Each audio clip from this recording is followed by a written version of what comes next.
Hey everybody, Dr. O here.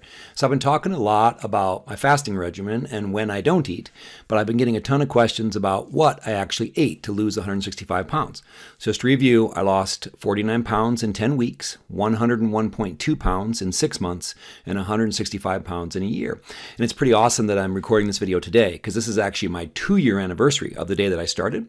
And I've now lost 180 pounds and I've added some more muscle and I'm still making amazing progress. And most importantly, I've maintained my weight loss. So what did I actually eat though? So I'll kind of go through the rules that I used and then how I designed meals to kind of fit within those rules. You know, if you don't want to eat the way that I do, just kind of follow the same rules and I think you can have the same progress that I did. So number one, I started at 6'2", 414 pounds, right? So obviously I ate a lot more than you if you weigh 200 pounds, but I was carrying 414 pounds around. So I ate 3 to 4 days per week. So I did a modified type of alternate day fasting where I would fast 3 days one week and 4 days the next. And I explained in other videos why I did it that way. But I was eating 3,000 or more calories per day on my eating days, right? In the beginning, I ate as much as I wanted at each meal. I was really focused on getting used to fasting, and that was the key. So I would generally eat 900 to 1,000 calories per meal, and then if I needed it because I was extra hungry, I would add a fourth meal. So I would eat 3 to 4 meals that look like the ones that I'm going to explain to you here. So I was not on a diet on my eating days. I don't recommend that with alternate day fasting. I recommend eating at maintenance or even slightly above, even once you get used to alternate day fasting. Let the fasting days be when you diet. Let your feasting days be when you refeed and really recover from the last fast and prepare for the next one. Also, as you can see here, I walked every day, 60, 70 minutes or more, and I did lift weights on my eating days. So between my size and the huge increase in physical activity from doing nothing when I weighed 414 pounds, I could eat a lot of calories and still lose a ton of weight. Like I said, I averaged 5 pounds of weight loss for the first 10 weeks. Okay, but of course the amount of food that I ate certainly did decrease as I got used to fasting, and it's gone down now. All right, so what are my eating rules? And you do not have to follow this first rule, but I'll explain why it's important to me. But you do not have to be low carb. I think low carb pairs really well with fasting, and for the reasons I'll give you in a second. But you don't have to follow this rule, but the other 2 rules I think are really important. Number 1, low carb. I ate between 40 and 60 grams of carbs per day. And as you can see here, I eat at least half of them in the meal before I exercise. I had played with lower carb, and that's perfectly fine, you know, getting as close to 0 carbs as possible. And there may have been a time when that was really important to me, but I've learned that I can eat this many carbs per day and still keep my blood glucose and my ketone levels right where I want them. So why do I think low carb is a good idea? Again, it's not for everyone. I enjoy it personally. I can stick with it better than being on a low-fat diet. You have to find a diet that you can enjoy to some extent, not just endure. So low carb works better for me, even just from a food choice standpoint. But I also do think that low carb helps many people control their hunger, which makes fasting easier. If you think about it, a low carb diet keeps your blood glucose levels stable and your insulin levels low, which is very similar to what we're trying to do with fasting. So I'm not on a blood sugar roller coaster. Right? I don't go low glucose, low insulin on fasting days, and then my blood sugar shoots up as I eat a bunch of carbs. So I feel like I'm always in this fat burning mode. So I'm always burning fat, whether it's the food from my meals on my feasting days or lunch from 5 years ago that's stored on my body on my fasting days. So that's why I like low carb, but completely understand if it's not for you. Rule number 2, though, I think is important. No matter how you eat, protein is the key. So I aimed for at least 40 grams of protein at every meal. But remember, I was very large, and I'm still big. Right? I'm still 6'2", 220 pounds. So I aimed for 40 grams of protein at every meal. My goal, 220 grams of protein per day. It was higher at the beginning. It was more like 250 or 260, and I erred on the side of going over when I first started. But now I have it dialed in where I really do shoot for that 220 grams of protein per day. If I don't get that in my meals, I will add a low-carb whey protein shake to make sure I hit that target. So why is it so important to me that you prioritize protein? Protein keeps you full. It has what's called the highest satiety value of any of the macronutrients between protein, carbs, and fat. Protein also burns more calories because it has a higher thermic effect of food, which means that you use a larger percentage of the calories to actually digest them. So it keeps you full, burns extra calories, and the key for me is it helps to preserve lean mass while you're on a diet.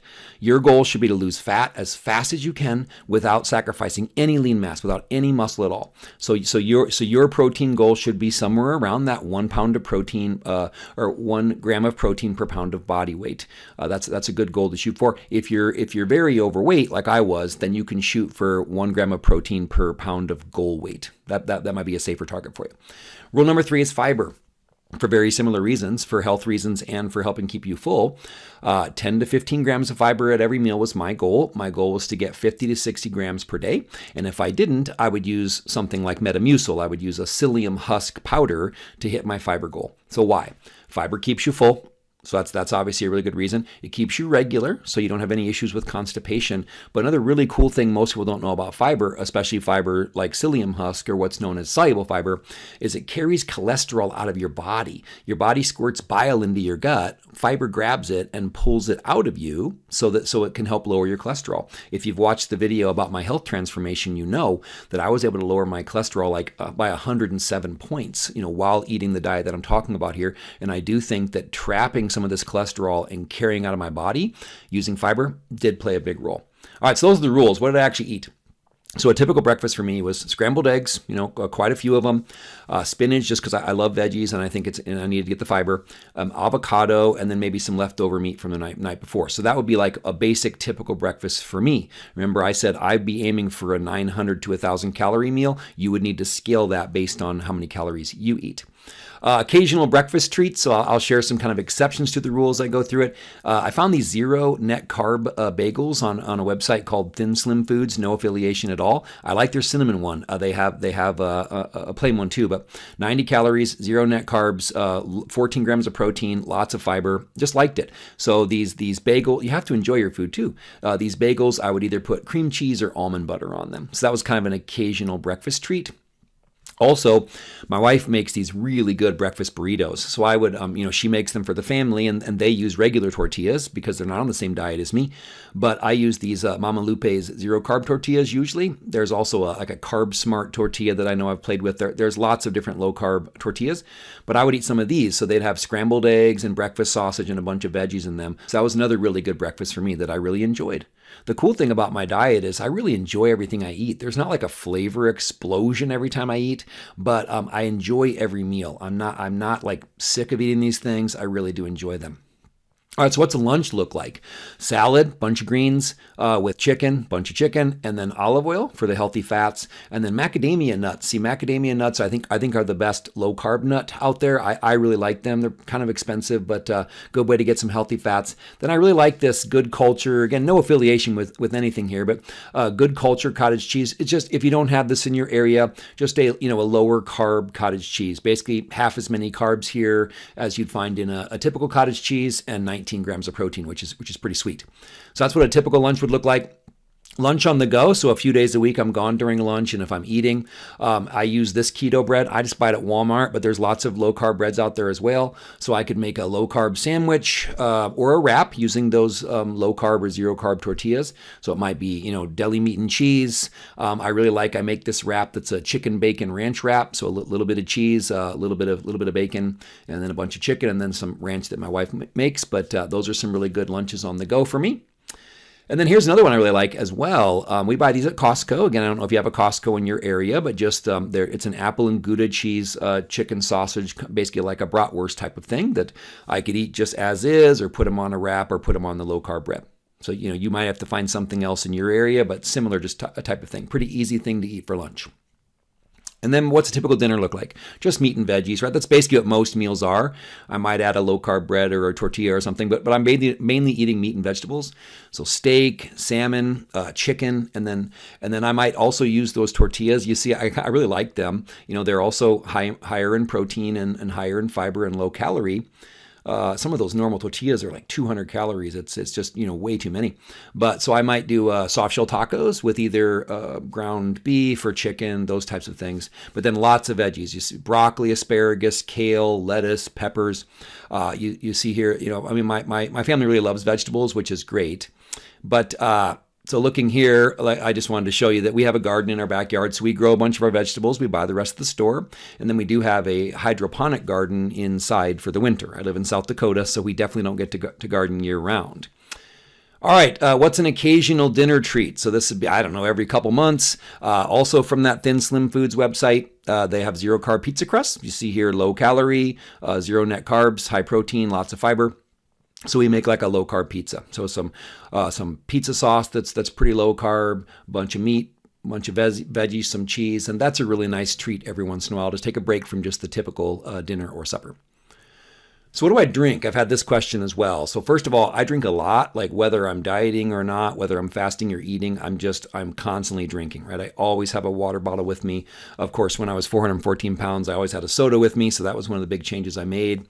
But I do aim for around a gallon of water a day. And then I think electrolytes are very important. I've made videos about that. So I actually make my own concoction if I'm at home, where I just mix sodium and potassium powder and magnesium supplements. But the LMNT electrolyte brands are something that I'm really starting to like. That's anytime I'm out of the house, I take those with me in case I need electrolytes. I might use one a day or two, depending on how I feel.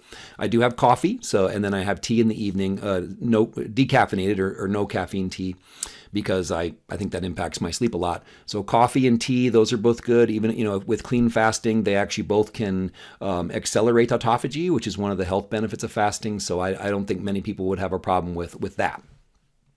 But in case of emergency, so I think I'm going to lose some of you here, because I think if weight loss is your primary goal, I do not think that clean fasting is always required.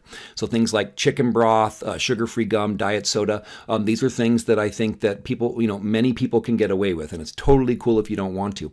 But in the beginning, right, I was really struggling with fasting, so chicken broth was a huge deal. So yeah, I was having 20 or 30 calories of chicken broth, a couple grams of protein, but it allowed me to keep going with the fasting, and I think that's super important. So I don't think everyone needs to fast clean if weight loss is their priority.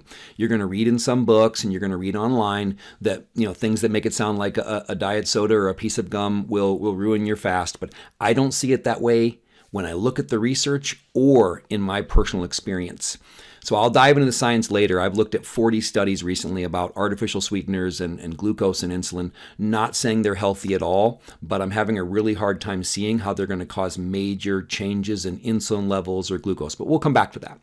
But I have this. This is the BioSense breath ketone meter. It's scientifically validated. Love this. Again, no affiliation. It's called BioSense breath ketone meter. But I've tracked my blood glucose and my breath ketone levels since the beginning, and I don't see any difference, literally zero difference between days that I fast clean or days that I have a diet soda or a piece of gum or those types of things. I honestly just don't think the human body is nearly as easy to fool as some people do. So no difference. I could show, side by side, I can show you the readings, and I couldn't tell you at which day I drank just water, coffee, and tea, and which day I had some of these other things. So do not think you need these things. Do what is right for you. You can absolutely skip these things. You can fast clean. I always say fast as clean as you can, but as dirty as you need to stick with it. Sustaining your fasts is the key.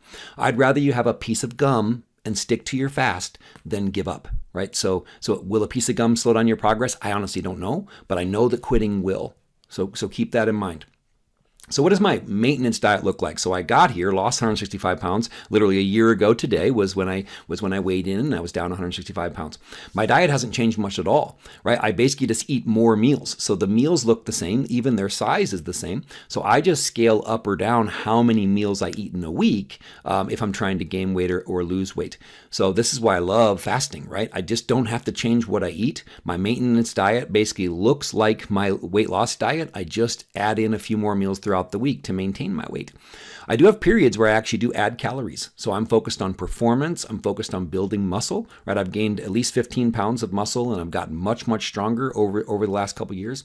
So if I do that, if I'm really focused on that, I'll eat 4 meals on those days instead of my typical 3.